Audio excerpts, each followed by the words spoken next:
Julius Caesar, a name etched in history as one of the most powerful leaders of the Roman Republic, was no stranger to ambition, conquest, and political intrigue. His military campaigns stretched from Gaul to Egypt, and his political maneuvers reshaped Rome forever. But amid his rise to dominance, a shadow loomed over his destiny, one whispered by an ancient prophecy that foretold a fate beyond his control. Caesar was a man of intellect and strategy, but even he could not ignore the power of omens and prophecies that pervaded Roman society.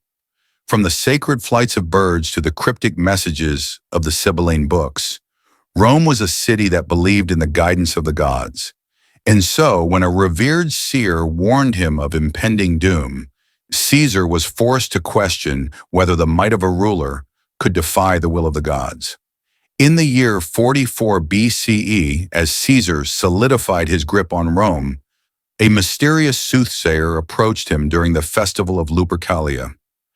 This was no ordinary figure, but a haruspices, a priest skilled in reading the entrails of sacrificed animals to divine the future. His eyes burned with an otherworldly intensity as he uttered the chilling words, "Beware the Ides of March." Caesar, ever the skeptic, dismissed the warning with a wave of his hand. Yet deep within him, a seed of doubt had been planted. The Roman Senate, though seemingly submissive, harbored whispers of discontent.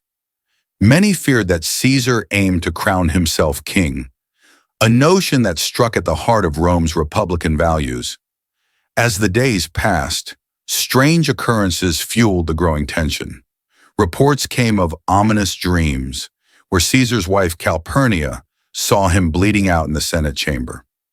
An earthquake shook the city, and a flock of birds circled ominously above the Capitoline Hill.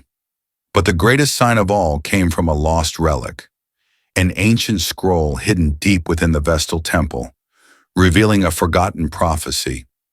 A ruler who seeks to surpass the gods shall see his fate written in blood. Whether these signs were mere coincidences or divine warnings, Caesar refused to cower. He had crossed the Rubicon once, defying tradition and reshaped the world. Why should he fear vague words and cryptic dreams? On the morning of March 15th, 44 BCE, the day known as the Ides of March, Caesar awoke to a city shrouded in eerie stillness. Calpurnia pleaded with him not to leave the house, recounting her nightmares in vivid detail. Even the Senate's messenger arrived with unsettling news. Several senators had gathered in secret the night before. Yet Caesar was not a man to be swayed by fear. He was Rome's most powerful figure, the man who had conquered Gaul, outwitted Pompey, and rewritten the Republic's fate. He would not be made a prisoner by superstition. Dressed in his finest toga, he stepped into his chariot and rode to the Senate. Along the way, the soothsayer, who had warned him weeks before, called out once more, "The Ides of March have come." Caesar smirked and replied, "Yes, but they have not yet gone." Yet as he crossed the threshold of the Senate chamber, the weight of fate pressed upon him. The room was filled with familiar faces, Brutus, Cassius, Decimus, men he had once called allies. But the gleam in their eyes was not of loyalty. It was of resolve. What followed was a moment frozen in history. As Caesar took his seat, the senators surrounded him. A dagger flashed, then another. Chaos erupted. He fought back, but against so many, even the mightiest general was powerless. Blood spilled onto the marble floor as Caesar gasped, his vision blurring. And then through the haze of pain, he saw the face of Brutus, his most trusted friend. The words that left his lips would echo through time. "Et tu, Brute!" With that, the great Julius Caesar fell. The prophecy had been fulfilled. But what of the seer? What of the ancient scroll that warned of a ruler who sought to surpass the gods? Had history merely followed the course set by destiny, or had Caesar's own arrogance sealed his fate?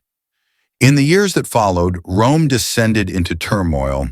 The Republic, already fragile, crumbled beneath the weight of its leader's murder. From the ashes of betrayal, a new ruler emerged, Caesar's adopted heir, Octavian, who would become Augustus, the first emperor of Rome. And so, the prophecy lived on. For though Caesar perished, his ambition shaped the future of Rome far beyond what any soothsayer could have foreseen. Even now, centuries later, scholars debate the power of prophecy. Was Caesar's death written in the stars, or was it the machinations of men that brought him down? Did the gods truly warn him, or was it simply a tale crafted by history to add weight to his fall? One thing remains certain: Julius Caesar's name endures. And so too does the warning of the Ides of March, forever whispering through the pages of history, a reminder that even the greatest of men cannot escape their fate.